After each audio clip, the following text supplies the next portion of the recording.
Have you ever wondered why the number 300 is still remembered more than 2,500 years later? How could just a few hundred warriors become one of the greatest symbols of courage in human history?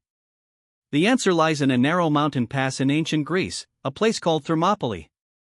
This is the true story of one of history's most famous last stands.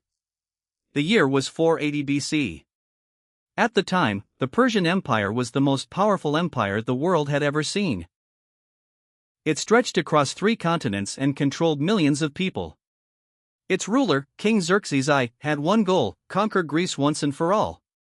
Years earlier, his father Darius had failed after the Battle of Marathon. Now Xerxes returned with a far larger invasion. Ancient writers described the Persian army as numbering in the millions, but modern historians believe the force was much smaller, still enormous compared to the Greek defenders. Whatever the exact number, the Persians greatly outnumbered the Greeks. The Greek city-states knew they could not defeat such an army in an open battle. Instead, they searched for a place where numbers would matter less. They found it at Thermopylae.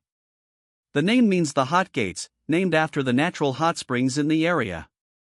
It was a narrow pass between steep mountains and the sea. Only a limited number of soldiers could fight there at the same time. This gave the Greeks their best chance. A coalition of roughly 7,000 Greek soldiers marched to defend the pass.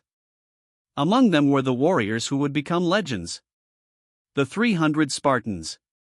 They were led by King Leonidas I. These weren't ordinary soldiers. From childhood, Spartan boys were raised through one of the toughest military training systems in the ancient world. Discipline, endurance, loyalty. These values shaped every Spartan warrior. But contrary to popular belief, Leonidas and his 300 Spartans were not alone. Thousands of Greek allies from other city-states also fought beside them during the battle. When Xerxes finally arrived, he reportedly expected the Greeks to surrender immediately. Instead, they stood silently behind their shields. According to ancient accounts, Xerxes waited several days, believing fear alone would make the Greeks abandon the pass. They never did. Eventually, the Persian attack began. Wave after wave of Persian infantry charged into the narrow pass. But the terrain worked against them. Their overwhelming numbers became almost useless. The Greek hoplites fought shoulder to shoulder in a tightly packed phalanx. Their long spears and heavy shields formed an almost unbreakable wall. Again and again, Persian attacks failed. Even Xerxes' elite force, known as the Immortals, struggled to break through. For 2 full days, the Greeks held their ground against repeated assaults. Then everything changed. A local man named Ephialtes revealed a hidden mountain path called the Anapeia Pass. This route allowed Persian forces to move around the Greek position and attack from behind. When Leonidas learned what had happened, he understood the battle was lost. Most of the Greek army was ordered to withdraw. But Leonidas stayed. The 300 Spartans remained. So did approximately 700 Thespians, who chose to fight alongside them. A force of Thebans also remained under disputed circumstances described differently by ancient sources. The final battle was brutal. The Greeks fought until many of their spears shattered. Then they drew their swords. When those broke, they continued fighting with whatever they could find. Eventually, Leonidas was killed. A fierce struggle followed over his body. The remaining defenders made one last stand on a small hill. Persian archers surrounded them.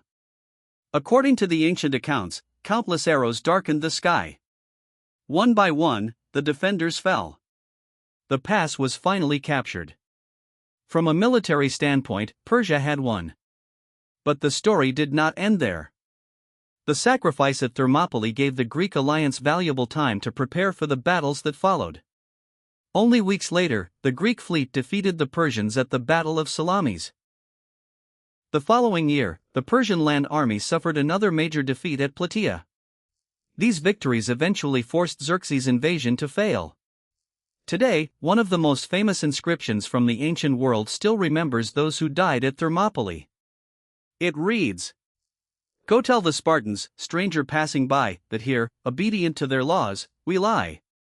More than 2,500 years have passed since that battle. Empires have risen and fallen. Borders have changed. Civilizations have disappeared. But the story of Thermopylae continues to be told around the world.